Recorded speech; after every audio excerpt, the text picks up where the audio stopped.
Mark?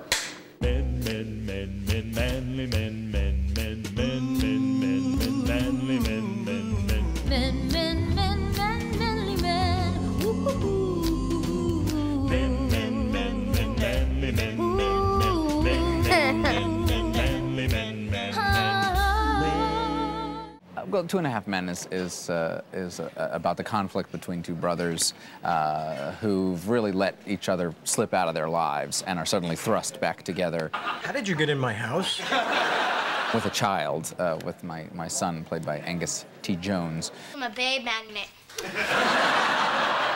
How boys become men and how men become men and, you know, growing up, basically, and how the little boy will grow up as well, hopefully under the tutelage of two guys who are also still in the process. That's his head exploding. It's the odd couple with a kid. The brothers are estranged when the show starts.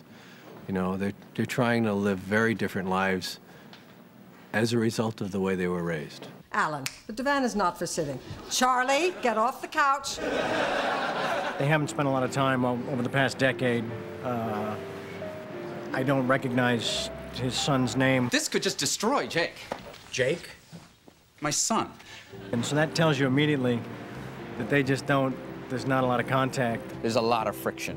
I mean, of course, they're civil. Do you have any sense of right and wrong? Probably not. You can only be so friendly to a man standing in your house who just doesn't belong there, you know? So, we're speeding. Let's look. Let's watch. It'll be fun. The world I live in is dark and rainy. And you're useless in it. Oh, really? I wasn't useless when you needed a place to stay. The heart of the show is how this little boy impacts on Charlie's character, and everything grew from there. I love you.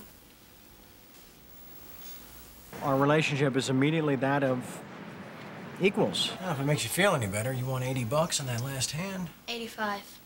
80. House gets a cut. I think the way that's been crafted by Chuck and Lee and the rest of the writers has been phenomenal. I try to direct through character, and I try to make sure the actors playing the characters have the ability to get inside the character so that we can go with the funny after that.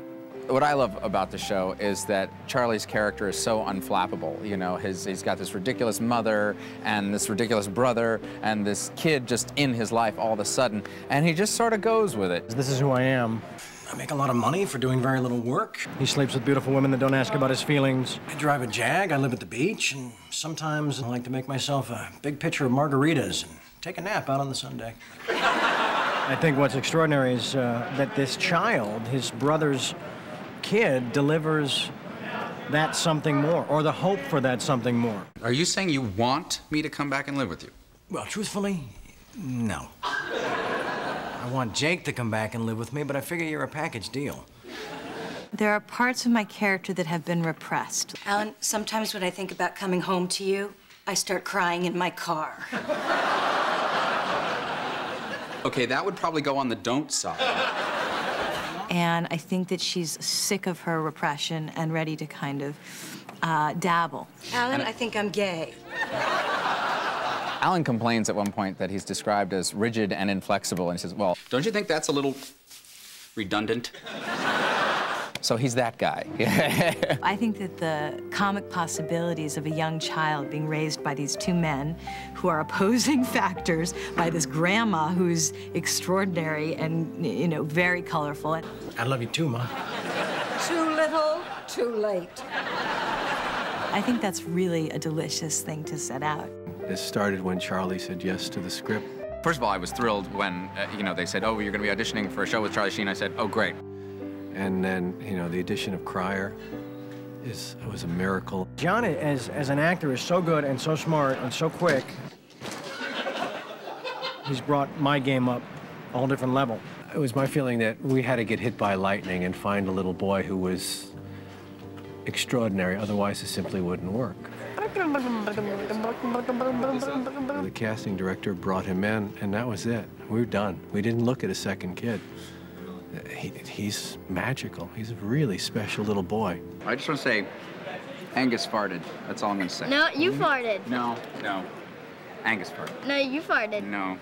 Dude. you beefed. No, you farted. When I met with Chuck Lorre initially, he said that he didn't want to contribute to the lineup of dumb dads on television. It's a smart show. Not just funny, but insightful. Three great talents combining, to make this, something special. I think 2.5 Men is going to be enormously popular, mostly because of the massive cult-like following of me.